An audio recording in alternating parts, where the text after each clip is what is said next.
learned the truth. The son I had raised for decades wasn't even my own by blood. Even as I was dying, he knelt by my hospital bed, begging, "You've lived a blessed life as a housewife. Once you're gone, please let my real mom enjoy a good life too." My husband brought back his old childhood sweetheart and forced me to press my fingerprint onto the divorce papers. "We've barely managed to stay together all these years," he said.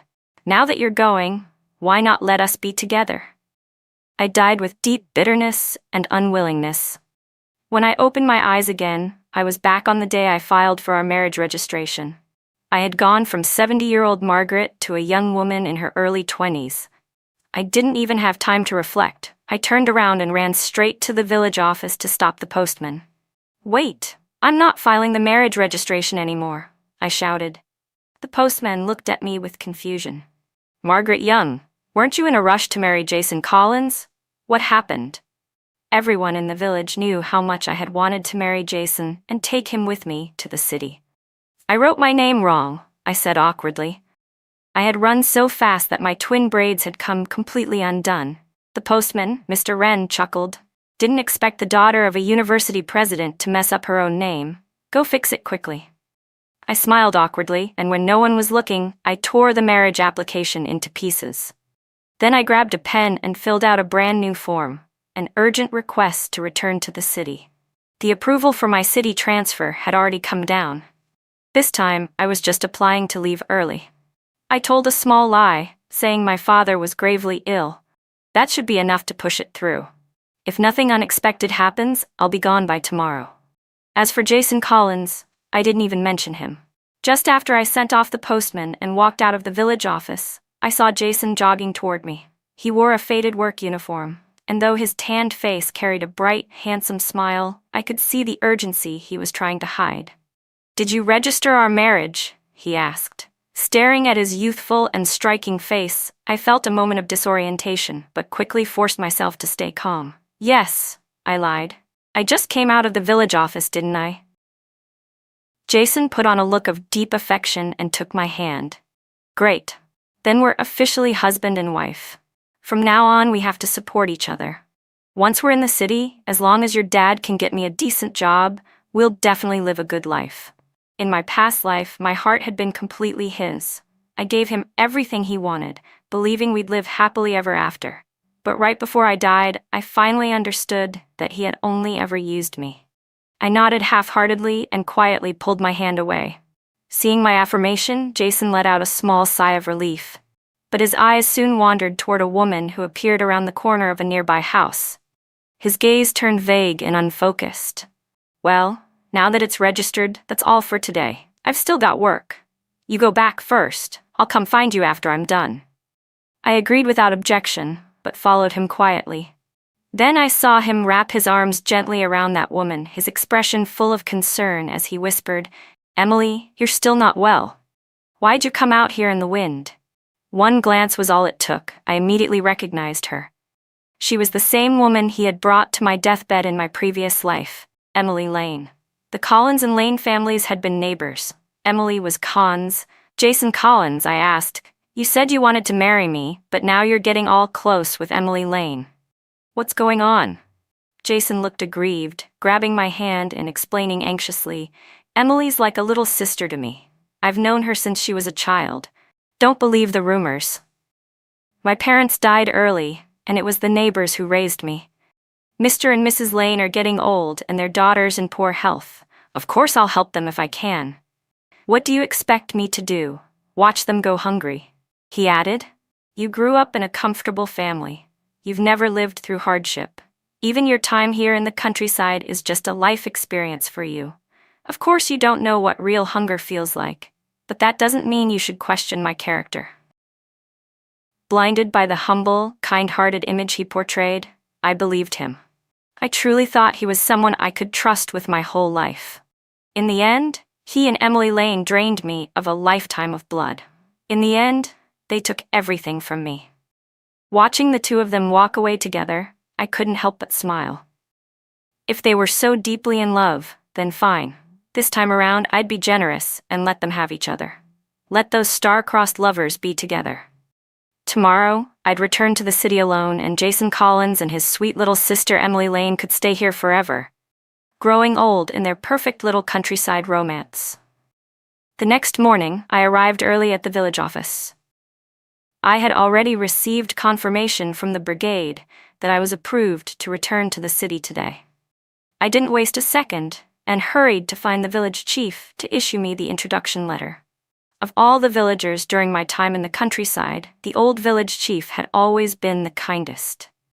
He worried that we urban youths wouldn't be able to handle the rural life, so he organized the villagers to clean up the dorms for us. When he saw I didn't know how to do any farm work, he had his daughter teach me everything step by step.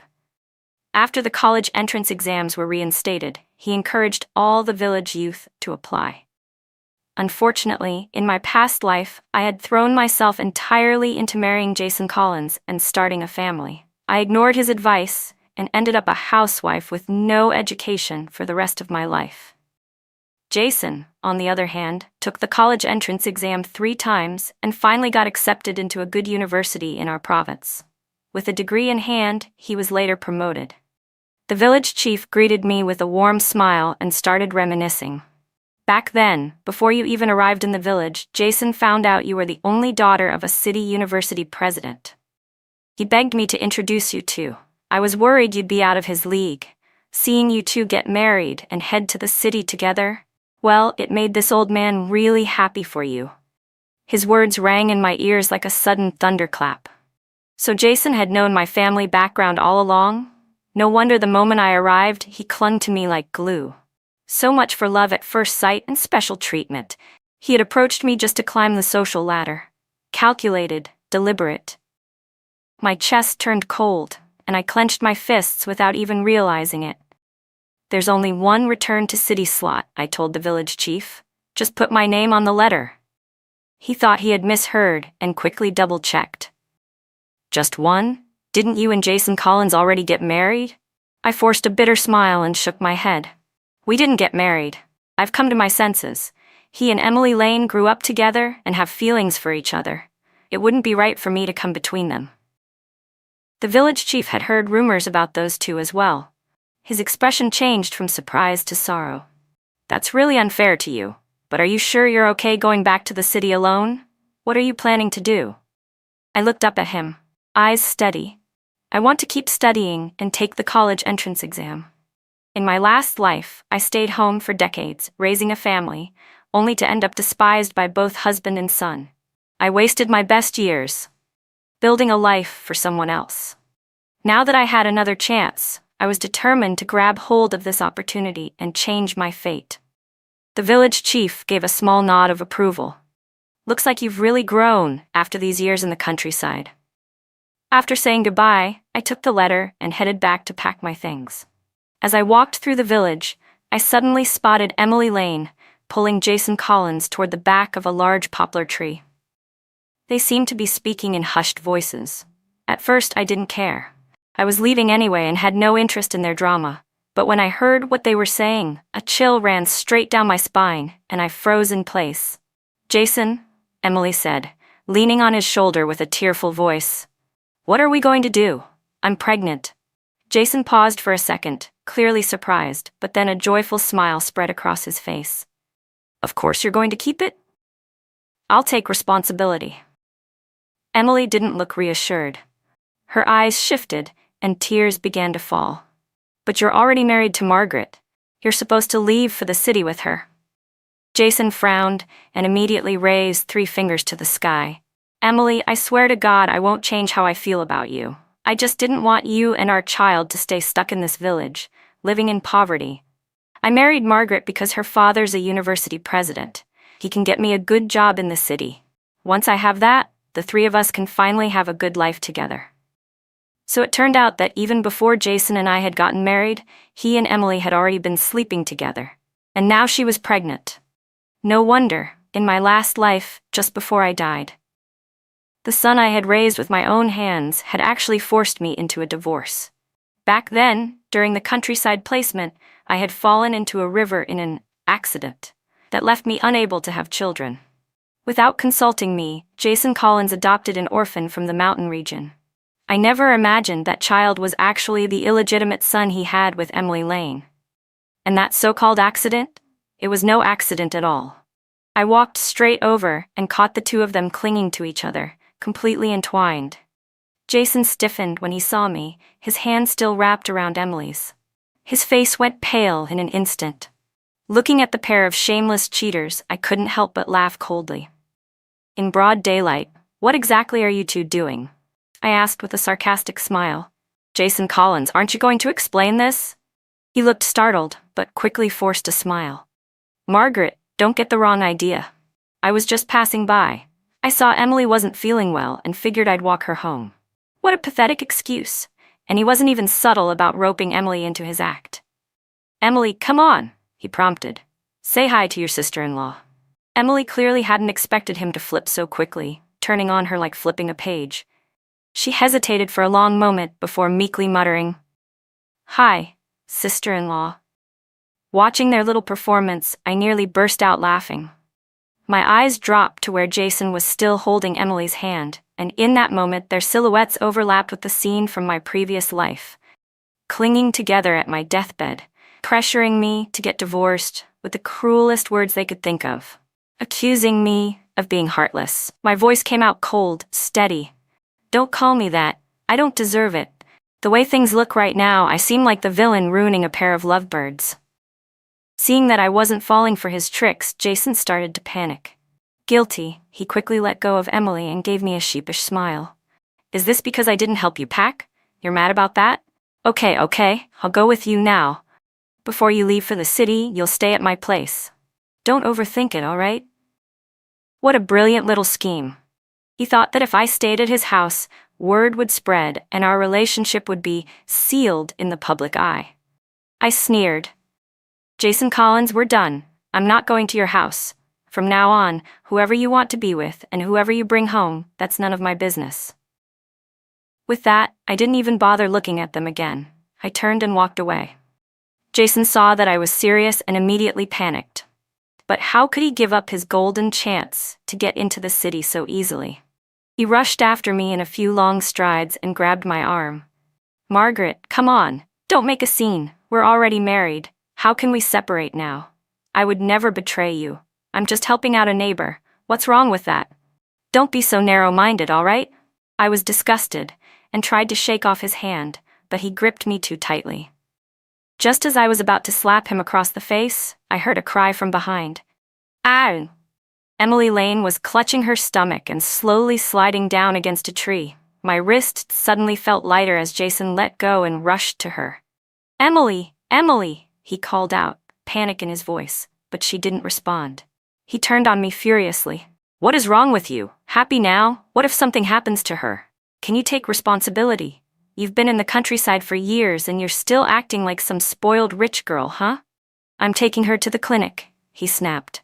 You go back on your own. I'll come pack your things tomorrow.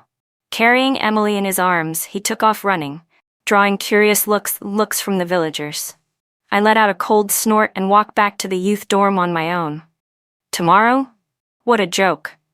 Jason still didn't realize there was no more tomorrow between us. When I finished packing and stepped outside, a few of the other young women from the dorm were just returning. Whoa, all packed up like that? Where are you moving to? One of them teased. Where else?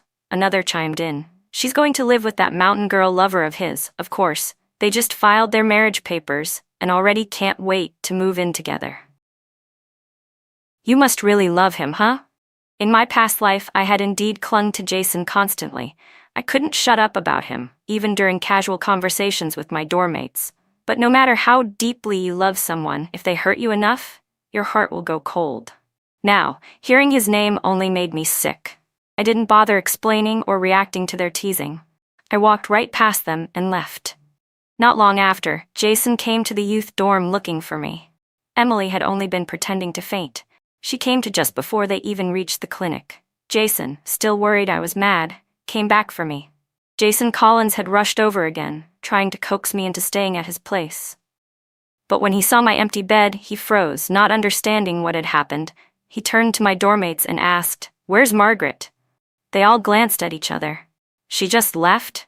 Didn't she go looking for you? Jason's heart dropped. He had just taken Emily Lane home, but he never saw me along the way. A terrible feeling crept over him. Then someone muttered quietly, "If she didn't go to you, where else could she have gone? Did she go back to the city on her own?" Cold sweat broke out across Jason's back. "No, no way," he said, trying to deny it. "That's impossible. I'll go ask the village chief." On the way there, he kept replaying everything I'd said to him earlier. The more he thought about it, the more panicked he became. Finally, he stumbled into the chief's office in a frenzy. "Chief," he gasped, "Margaret, my wife, is missing. Did she come talk to you yesterday?" The village chief looked at him with a calm, unimpressed expression. He took a slow sip of his tea and said coolly, "Jason Collins, I think you'd better take this seriously. What wife? She never even married you." Jason looked like he'd been struck by lightning. He began pacing, his voice rising. "What? That's impossible. There must be a mistake. We submitted the marriage application. How could we not be married? Where is she? I need to find her. I need to ask her myself." He turned to rush out, but the chief let out a long sigh and blocked his path. "Don't bother. She never submitted the marriage form, and the return to city slot, that was only ever assigned to Margaret Young. There was never a second spot, not for you." The chief's words hit Jason like a bucket of cold water, extinguishing his last hope. His legs gave out, and he slumped against the wall. "No, no way. Margaret loved me so much. There's no way she'd leave me behind." The village chief shook his head, clearly fed up with Jason's performance. "She never mentioned you in her application. She was kind enough to step aside for you and Emily Lane. Someone even saw you earlier, carrying that Lane girl through the village in broad daylight. If Margaret had actually married you, who knows how much humiliation she'd have had to endure." Jason collapsed to his knees, looking dazed and broken. Still, he refused to accept what the chief said. "It was all a misunderstanding. Margaret cares about me. She must have just gotten upset and ran off somewhere to cool down. She wouldn't just leave me." But Jason wasn't willing to give up. He searched everywhere, asking around as he went, running from house to house. Every time, the answer was the same. Margaret Young had already left on her own. It wasn't until a few days later, when the official seal had been stamped and the documents finalized, that Jason was finally forced to accept the truth. But even then, he still wouldn't let it go. He started showing up at the village office every few days, constantly submitting requests to visit me in the city.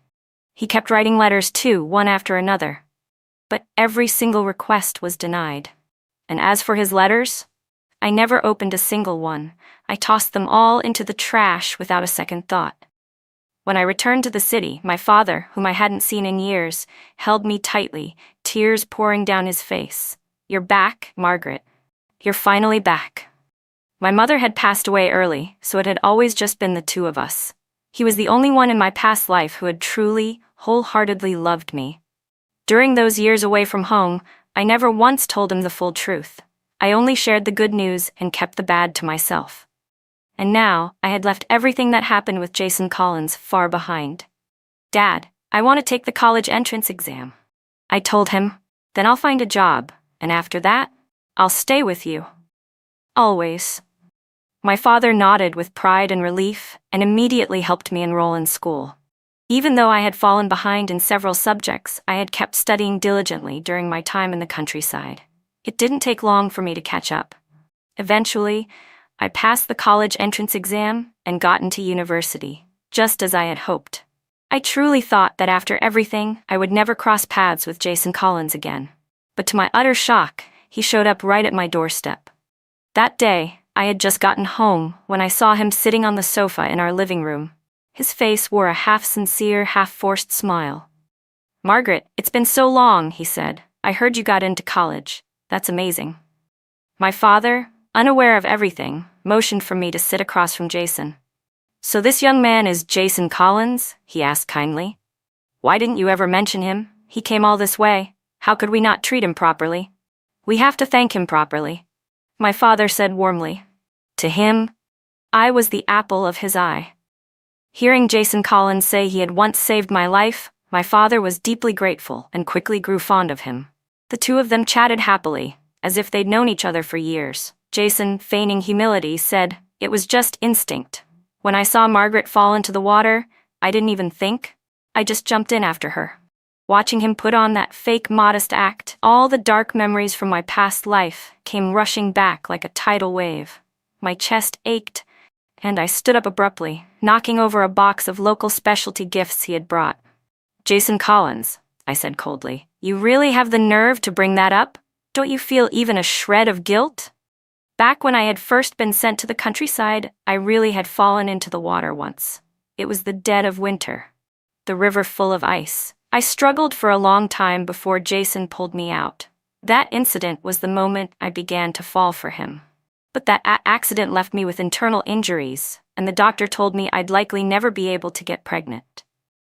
Not long after we got married, Jason adopted a son, claiming it was out of kindness. I always believed he was my savior and never once questioned his motives. That was until Emily Lane confronted me near the end of my past life. "Since you're about to die," she said, "I might as well tell you the truth. That day you fell in the water, Jason was the one who pushed you in, and you still acted like he saved your life. You deserved to be used by the three of us." Now that I knew the truth and had seen their true colors, I wasn't going to let them get away with anything. I turned to my father. "Dad, don't be fooled. That so-called accident, he planned it. He just wanted to pretend to be a hero so I'd feel indebted to him." I had always been cheerful, respectful, and kind to our guests, so the sudden change in my demeanor immediately put my father on alert. He frowned. "Jason, what's going on here?" Jason clearly hadn't expected me to expose him. Panic flickered in his eyes, but he forced himself to defend. "Everyone in the village knew about that incident. Why would I hurt Margaret? We had no conflict. What reason would I have?" He quickly tried to change the subject, trying to steer the conversation back in his favor. "You left because you were angry, right? But that doesn't mean you can make false accusations. Margaret, don't you remember? After that day you followed me everywhere. You even told me you wanted to marry me. Sure, there were misunderstandings later, but we truly cared for each other. We still have time to fix things. Let's register our marriage now." I was stunned by his shamelessness. "Mutual feelings?" I scoffed. "You manipulated me. I was blind, but not anymore. Get out. Don't ever show your face to me again." As soon as he mentioned marriage, my father grew alert. He was grateful Jason had helped me once, but this was a new era. There was no reason to marry someone just because of a favor. "Mr. Collins," my father said firmly, "I'm grateful you helped Margaret, but she's still in school, and I absolutely won't allow her to marry you. You mentioned needing a job. I'll arrange that for you, but in return, I ask that you never come near her again." Jason had only ever come for the job opportunity. Hearing that my father would arrange work for him, his face lit up. I wanted to stop my father from making that offer, but it was already too late. Jason still got the job. As he was leaving, he leaned in and said under his breath, "What's the point of a woman getting so much education? You refuse to marry me now, but when I become a big official someday, you'll regret it." With that, he strutted off like he had already won. After I graduated college, I became a teacher at a local middle school. One day, I overheard my father talking to an old friend about Jason Collins. Apparently, Jason was incompetent at work and constantly did shady things. No one liked him at his office, and he'd been stuck in a menial errand-running role for years, with no sign of advancement. In my previous life, the only reason he had made such strides in his career was because I had pushed him to improve, helped him build connections, and cleaned up his messes behind the scenes. He had thought that just getting a job handed to him meant success would follow. But life doesn't hand out miracles like that. As for me, I relied entirely on my own abilities to gain respect and recognition at school. From both my colleagues and my students, I was even named an outstanding teacher and featured in the newspaper. My family and friends were thrilled for me, but it didn't take long before Jason Collins started haunting my life again like a ghost that wouldn't leave. "Margaret," he said, "I didn't bother you before because you were still in school, but now you're older. It's time to settle down. We already have a foundation of feelings. Marriage is the only thing missing. Instead of marrying some stranger, why not marry me?" I pretended not to see him and quickened my pace, trying to shake him off. But Jason was relentless. He followed me all the way home, riding his bike alongside me, refusing to take the hint. I finally had enough. I turned on him sharply. You're just bitter because you're incompetent and can't stand seeing me succeed. My father already got you a job and you promised to leave me alone. Don't push your luck. Jason's face twisted in anger. Do you really think you're something special? He snapped. You're just a hen that can't lay eggs. No matter where you go, you'll only bring shame. I was being generous by even considering taking you in. Now that he'd lost his temper, he didn't even bother hiding his true colors. His expression was full of venom, and his words got nastier and nastier. Then he tried to grab me. I slapped him. Hard. My life is none of your business, I said coldly. If you keep harassing me, I'll call the police.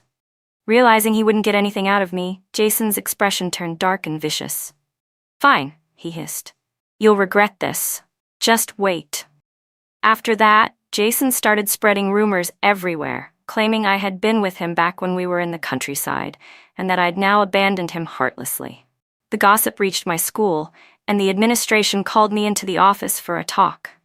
Miss Young, the principal said, we know your character. There's no evidence behind these rumors, but they're causing a stir and impacting the school. We hope you'll take this matter seriously. I nodded, completely composed. Don't worry, sir. I know how to handle it. I knew Jason was trying to pressure me into marrying him through slander and lies, but he had no idea he was digging his own grave. I took leave from work and went directly to Jason's workplace. He greeted me with a mocking tone. Well, if it isn't Miss Young, what brings a big deal teacher like you here? I smirked internally, but kept my voice calm. I'm here to see your supervisor. Jason instantly tensed, clearly nervous. What do you want with him? I avoided giving a direct answer. I'm here to submit a report. Isn't this what you wanted? Marriage? Seeing the envelope in my hand, Jason thought his plan had finally worked. He eagerly offered to lead me there. As we walked together, people who normally ignored Jason now glanced at us with curiosity and even admiration. His vanity swelled with every step. So you finally came around, he said smugly. I knew you'd come back to me eventually. As soon as we stepped into the office, Jason rushed to speak. We're here to submit our marriage registration, he announced excitedly. But the supervisor, who had known me and my father for years, looked uncomfortable and gave me a polite warning. Margaret, I'm good friends with your father. I've watched you grow up. Are you sure about this? Jason beamed with anticipation as I slowly opened the envelope in my hand. Inside was not a marriage registration form, but a joint letter of formal complaint.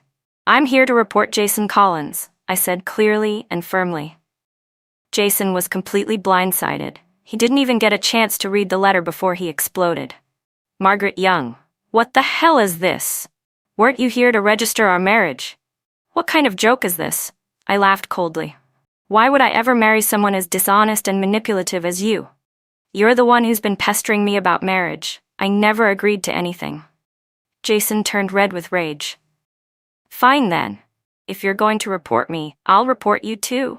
I'll accuse Margaret Young of having a messy personal life, abandoning me after leading me on in the countryside. This is just discrimination against rural people. You're a teacher. What a joke. He was so eager to slander me that he didn't even notice the supervisor was reading the complaint letter, his expression growing darker by the second. Finally, the supervisor slammed his hand on the desk, cutting off Jason's tirade. Enough. Take a good look at yourself, Jason Collins. Is this how a decent person behaves? And he still had the audacity to slander me? Jason Collins took the letter and immediately gasped when he saw what was inside. Dozens of names, signatures, handprints, and all lined the joint complaint against him. These weren't strangers. They were people from his own village. Back when I got into college, I'd written to the village chief to share the good news. Everyone knew how rare it was for someone from the countryside to make it to university. I also sent letters home exposing the lies Jason had been spreading about me. The entire village stood behind me. They agreed. Someone like Jason, a man who couldn't distinguish right from wrong, didn't deserve to drag me down with him. The letter laid everything out in black and white. It stated clearly that while Jason was in a relationship with me, he had gotten Emily Lane pregnant out of wedlock. I saw his true nature and stepped aside for their sake. But he abandoned both mother and child to pursue a life in the city. And when I refused him, he began slandering me with disgusting rumors. There it was, plain as day. A paper covered in signatures and fingerprint seals. Every name was familiar. Every word hit like iron. When Jason finished reading it, he couldn't say a word. He just stood there trembling, stunned into silence. After that, he completely lost face at work. He was fired shortly after. The details of his misconduct were posted publicly on the office bulletin board. Everyone was disgusted by his shameless behavior. Jason disappeared for a while, but I knew it wasn't over. He wasn't the type to let go that easily. Sure enough, one evening after I'd finished teaching night classes, I was walking home when a group of burly, thuggish men suddenly jumped out from a dark alley. Without a word, they shoved me to the ground. "Hey, you trying to screw over Mr. Collins?" one of them growled. Jason emerged slowly from behind them, looking down at me with a twisted grin. "That's right, do it," he ordered. "Margaret Young, you should have taken the easy way. Since you refused to marry me, I'll sell you off to some desperate old bachelor and make money off you." The evil smirk on his face dragged me back to that moment in my past life, when he pinned me down and forced me to press my fingerprint on the divorce papers. Jason Collins was still the same selfish, ruthless bastard. But I was no longer the helpless housewife he could dominate. I was a woman with knowledge, strength, and the means to protect myself. The next moment, what echoed through the alley wasn't the sound of my heartbeat flatlining, but a chorus of police sirens. Jason's face twisted in shock. "The cops? How did they get here so fast? When did you call them?" I stood up slowly, brushing the dirt off my clothes, and looked him in the eye. "You really thought I hadn't noticed you and your goons tailing me these past few days? You think I'd just sit back and wait to be ambushed?" The arrogance on the gang members' faces instantly crumbled. Panic and fear replaced their bravado. Within moments, they were all surrounded by police and taken into custody. My father rushed to the scene as soon as he got the call. Shaking, he hugged me tightly and cursed Jason Collins through gritted teeth. I was so wrong about him. That monster. He's worse than an animal. I can't believe he would actually break the law like this. When the day of Jason's trial finally arrived, I was present as a key witness. The prosecutor detailed everything. After losing his job, Jason had been too ashamed to return to the village. Desperate, he aligned himself with a criminal gang involved in human trafficking. Women and children had been abducted and sold, but the police quickly unraveled the entire operation. Jason's crimes were numerous, the evidence undeniable. The verdict: death sentence. When the judge read the sentence aloud, Jason's eyes went lifeless. His face was ashen, a hollow shell of the cunning man he used to be. As he was escorted out of the courtroom, people in the crowd hurled rotten eggs and stones at him, shouting curses. His slouched figure didn't fight back. He simply turned and gave me one last silent look before disappearing from my life forever. Sometime later, Emily Lane showed up at my door with their child. She banged on the gate like she owned the place. "Margaret Young, where's Jason? Let me see Jason." Jason hadn't been gone long. Without him around, she and the child had become pariahs in the village. She had no choice but to leave, scraping by on the last of the money Jason had sent before his arrest. She still didn't know that Jason had already been executed. When I opened the door, she immediately tried to drag the child in with her. She looked like she'd aged 10 years. We were the same age, but now she looked like she belonged to another generation entirely. I quickly blocked her at the doorway. "Emily Lane," I said firmly, "Jason Collins was executed months ago." She didn't believe me. Her face twisted with anger as she snapped, "Even if Jason chose me over you back then, that doesn't give you the right to say something so cruel. What did you do with him? Where are you hiding him? He's the father of my child. He would never abandon us." I let out a long sigh and took out the official court document, the death sentence. She couldn't read, so I read it aloud to her, slowly, word for word. When I finished, she stood there motionless, clutching her child tightly in her arms. Her eyes were blank with shock. No, that's impossible," she whispered. "Jason just sent me a large sum of money not long ago. He said he'd made it big in the city, that he was some important official now. He promised he'd come back for us and take us to live a good life. How could this happen?" No matter how pitiful they looked, I couldn't bring myself to forgive what they'd done. Emily, I said quietly, do you even realize where that money came from? Jason Collins earned it by destroying the lives of innocent people. He sold others to buy comfort for himself and for you. I looked at the little boy in her arms. He's still young. If you don't want him to suffer for his father's sins, let him go to school. Let him live an honest life. Don't come here crying about how unfair this is. Emily had no response. Her lips parted, but no words came out.